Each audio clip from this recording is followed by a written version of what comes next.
Hi, I'm Callum from Tyne Valley Motorhomes, and this is a handover of an Elddis Platinum Edition 196. So as we start the walk around on your driver's side of the vehicle first, using the Tri-Mark key, this is your battery locker. So in here you've got your leisure battery, and you've also got your hookup point. So to give the vehicle two 40-volt mains, you've got to hook the vehicle up. And to do so, you get your hookup lead, lift the collar, slide the wire between the frame and the door and connect it to the vehicle.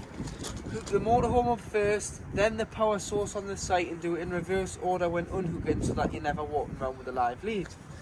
Underneath you've also got a 240-volt socket, so you can put a cable through there, feed it underneath the vehicle, and you can put some power into your own inside of the vehicle.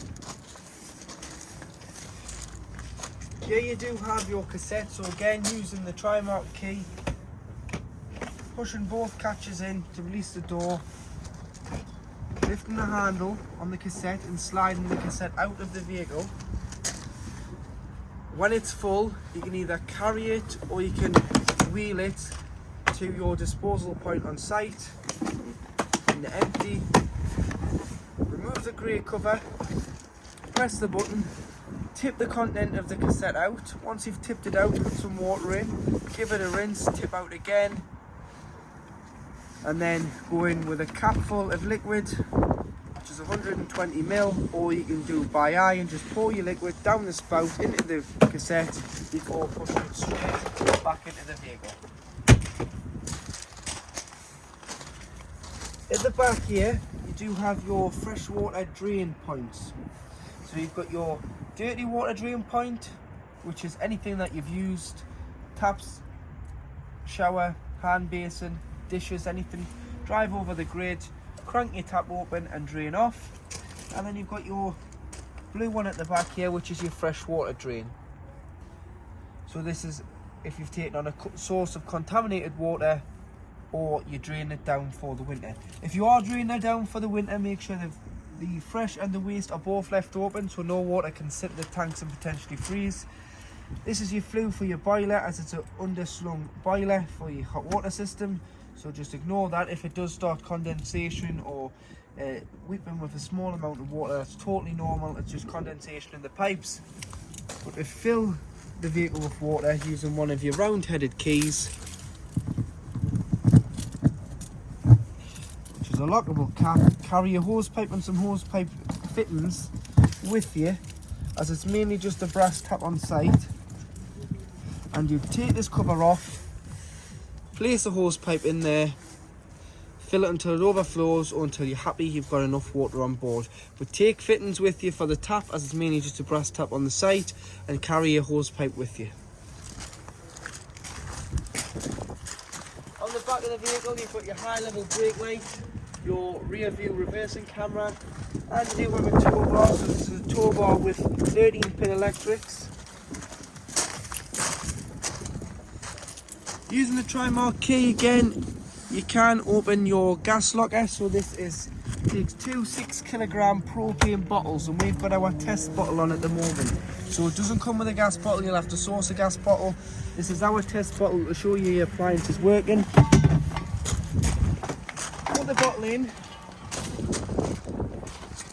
Put the bottle in, strap it in with the straps so that it's nice and safe and secure when travelling.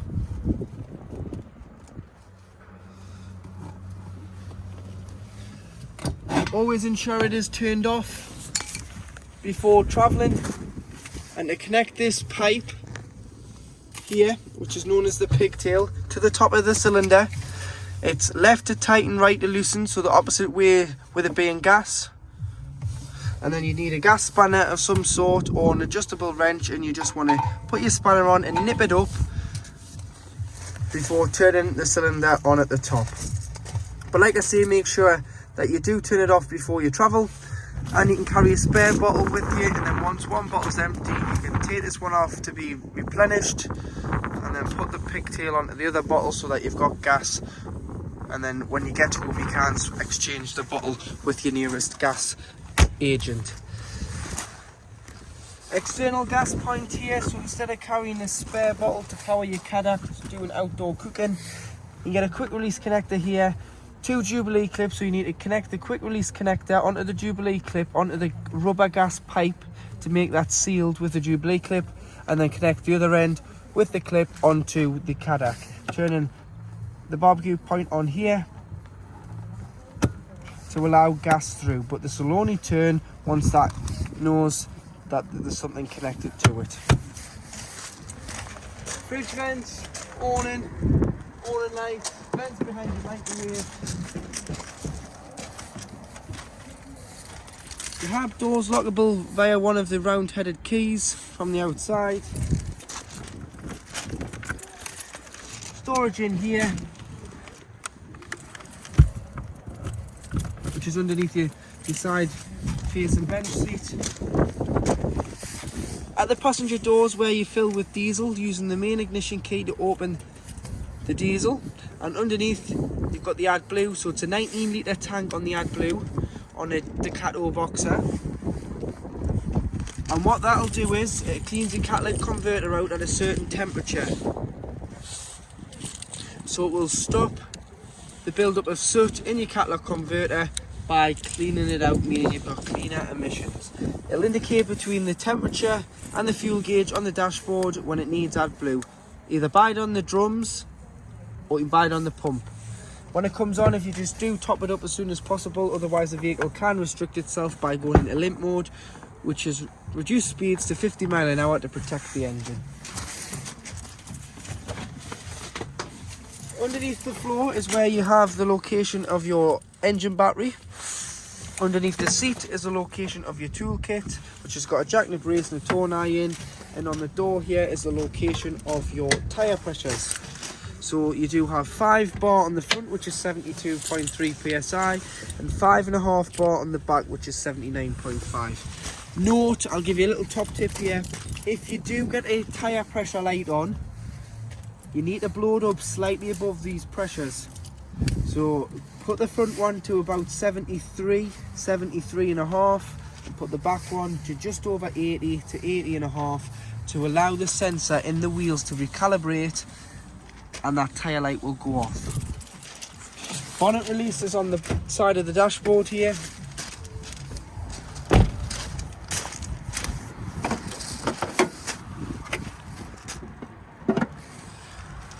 And you do have your various liquids.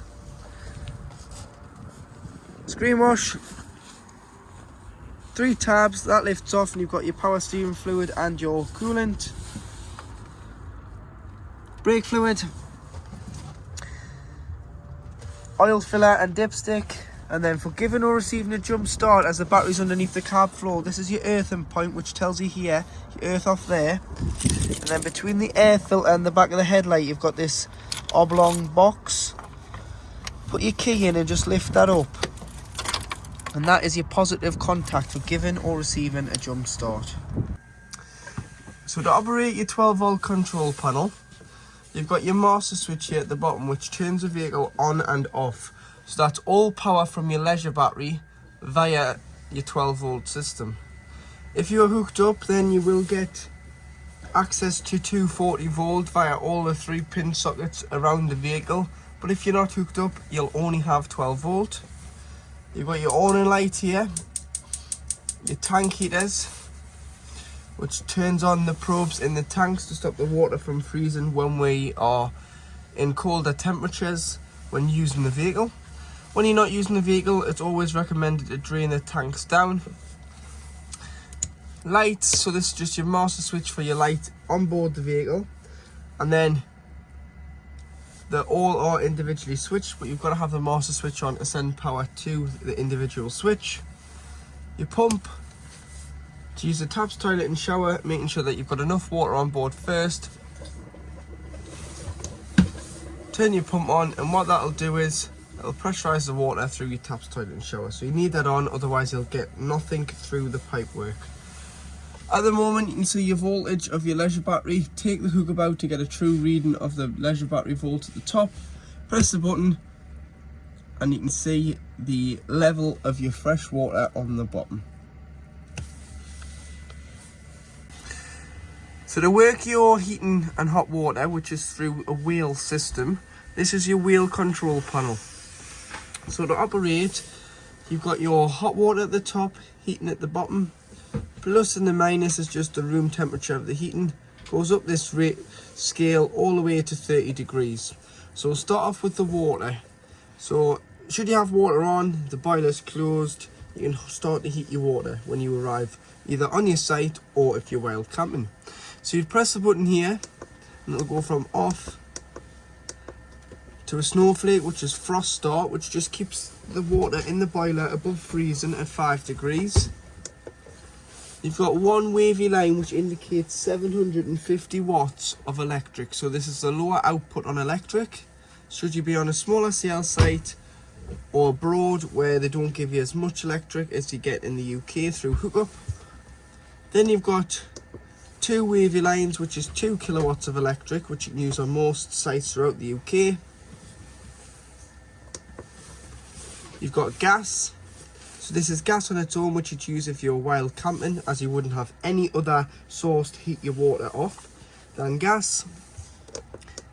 You've got gas plus 750 watts of electric and gas plus 1850 watts of electric. So this is mixed two, so if you are in desperate need of water, put both sources on together, it will reduce the time it takes to heat the water to around anywhere between 5 and 7 minutes for a full 10 litres. And underneath you do have your heating. So this is how to heat the motorhome. So 750 watts of electric, 1850 watts of electric, 3 kilowatts of electric. So you've got 3 kilowatts on the heating, which you don't have on the water. So if the site can take you using all this electric, you can use 3 kilowatts, but sometimes some sites won't allow you to use this, as it'll either trip the van or trip the site post. So you may have to just use 2. Gas on its own if you're wild camping, and then gas and 1850 watts of electric together. So this will reduce the time it takes to heat the motorhome to around 10 minutes to get it up to temperature to take the chill off it. And in the winter you would use that if you're away in the cold, take the chill off the van and then turn the gas off and just put it back on to 2 kilowatts of electric to continue and maintain the temperature inside the vehicle. Plus and the minus, like I said, on here you can scroll right down and you can go to the moon. So you see the little moon here. That's nighttime mode, that's 15 degrees. And the snowflake is above 5 degrees to keep the temperature and the chill off the van inside. If you ever get a red exclamation mark down the side, whatever's failed, say if it was the hot water, the heating, sorry, so you press the heating and the plus button together, press and hold, and it'll eliminate that mark there. And if it was the water and the plus button together, and it will eliminate the exclamation mark down the side to reset the control panel. But always turn them off. Allow the fans to go silent in the background before you turn the master switch off on your control panel. Otherwise you can unsync the boiler sequence of turning the system off and you will get that red exclamation mark. So I've showed you how to reset it, but turn it off, allow it to go silent inside the van until you either start the engine, turn your mains power button off, or unhook the vehicle. So in your kitchen you do have one electric hot plate, which is this one here, which illuminates via the red light, and that works on mains electric only, so you've got to be hooked up for that to work. Followed by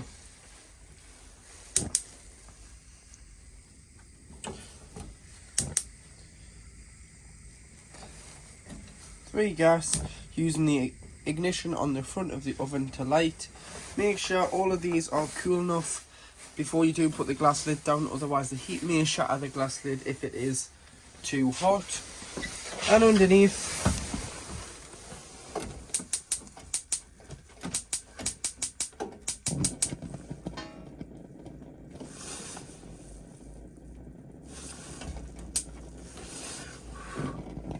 you've got your grill, there you are, and underneath your grill you do have your oven.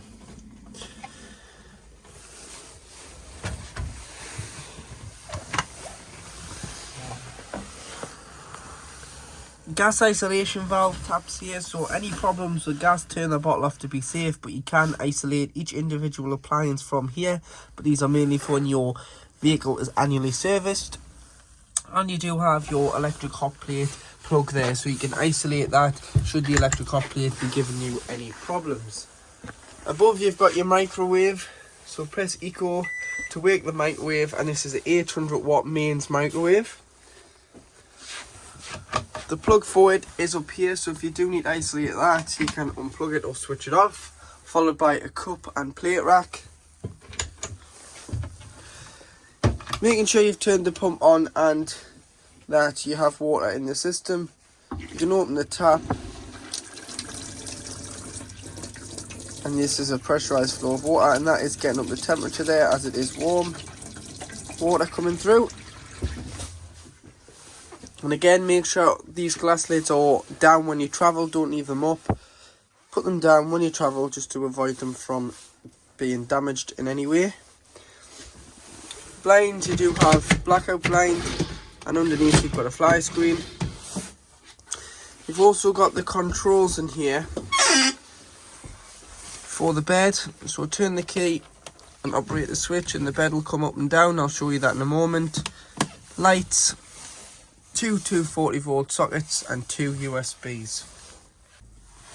So to operate your Dometic fridge, which is a 3-way fridge, you've got your 3-way source selector here. So depending on what source you want to be on, so you've got off at the top.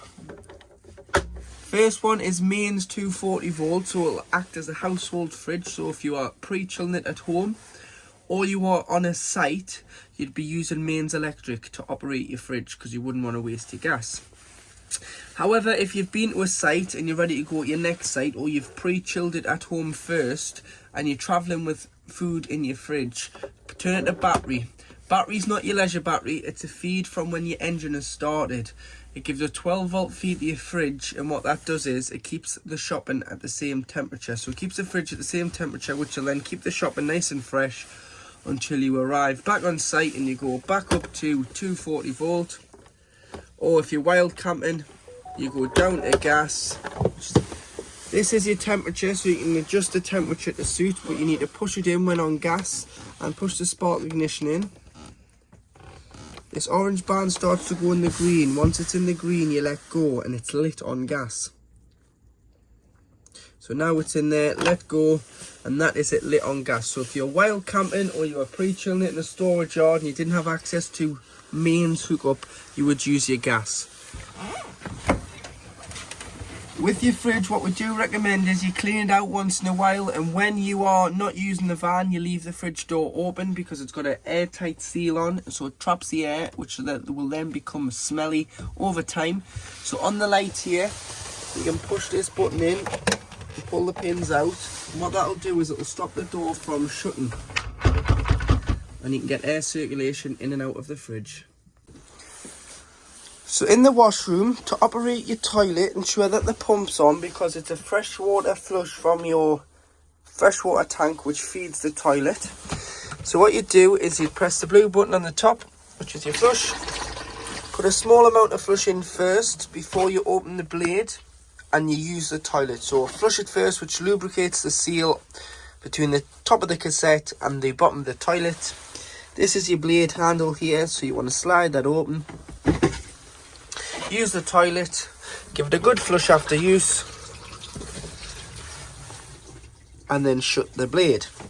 If this blade was to be left open and you wanted to get the cassette out the outside of the van, it'll not come out because the mechanism is engaged. You'll get a few green lights underneath here which indicates that it's full, and that's a diagram of a cassette. Blue goes into your cassette. If you bought the pink, dilute the pink in an empty spray bottle with some water. So much pink about that to the rest water. Spray the bowl. You'll get a fragrant smell. You'll be able to clean the toilet. Don't use any bleaches or any harsh chemicals on the toilet or the shower tray because it's plastic. You'll take the shine off it. You need to use just soapy water or pink on the toilet, soapy water on the shower tray. Light, mild products Nothing abrasive like a bleach or a flash or anything, because you'll strip the colour off the shower tray, the sink and the toilet, and then you'll have to get it all painted back up so it all looks good instead of looking like a nasty yellow colour.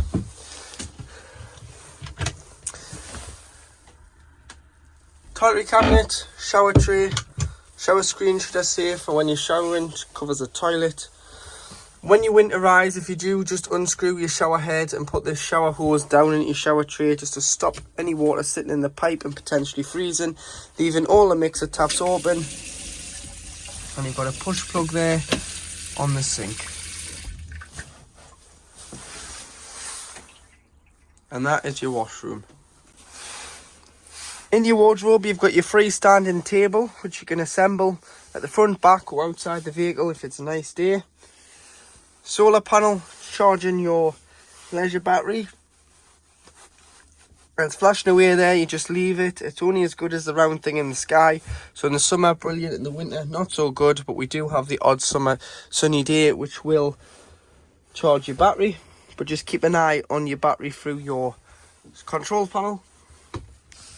And you've also got your TV aerial. So this is a booster here, so you can boost the signal should you be struggling first. So try boosting it before you try adjusting the aerial. So all you need to do is unscrew this nut, push the stem up, tighten the nut, which raises the aerial higher than the vehicle, and then you've got this black collar which tilts the aerial side to side and adjusts the position of it. But look where your other motorhomes and caravans are pointing on your sight before you do move your aerial. And make sure when you start to drive off, the aerial's down, pulled into the van, so that the wind doesn't damage the aerial and rip it off through the roof. Because a good wind will, if that aerial's raised higher than the vehicle. And you don't want to damage that aerial because they're quite expensive. So make sure it's pulled in and fastened down. So to assemble the back bed, all you need to do is use the backrests into the void in the middle, and you slide the bench seat forward on both sides like this, and slide out, and that's created your large double bed at the back of the 196 lounge. Underneath your forward facing bench seat in your double dinette, in this box here is your leisure battery. So it's an additional leisure battery in there. So it's a sealed box. Take the strap off, you can get access to the battery should you ever need to take it out to charge it. If you're leaving it in storage, we always recommend that if you are leaving the vehicle in a storage yard over the winter, take the batteries out and put them on a trickle charge in the garage at home, just to keep an eye on them, just in case they do go too flat. Once they're too flat, they will not take a charge. Or if you ever need to replace it, that is where your second leisure battery is. Underneath your bench seat that is directly behind the driver's seat, which faces to the back of the van, this is where your consumer unit is. So you've got all your trips here, and your main trip tester just here. So on the mains electric, if you trip the vehicle, try here before you try your main site. And then on the bottom, you've got all your 12 volt fuses, which are listed what to do. So carry some spare blade fuses with you. And what you can do is, if a fuse does pop, pick it out and pop a new fuse in. To make the double dinette area into a bed, take your table off the bar, lift your cushions up and place the table in here. That'll form the void space for a cushion in here. And then what you would do is, you'd make the bed up, but I'll make it up and I'll come back and I'll show you how it goes. But that's where the table goes for making the support for the bed. And then same as the back, slide this seat forward, backrest into the back or the front, it's up to you, but we've just put it in the back there. And the infill cushion goes just down in the void between the infill cushion on the table and the double dinette. And there you have a double bed across the width of the vehicle. So to operate your drop down bed, make sure the key's on, press the button and the bed will come down. And it'll stop. Ladder's on there which clips onto here. Safety nets on both sides which clip onto the buckles on the roof, just in case you're putting children up there. There is a 240 volt socket and a light switch for the spotlight in the roof. And then when you put it back up, it is slower going up than it is coming down. It's with old beds. It's because of the weight of them.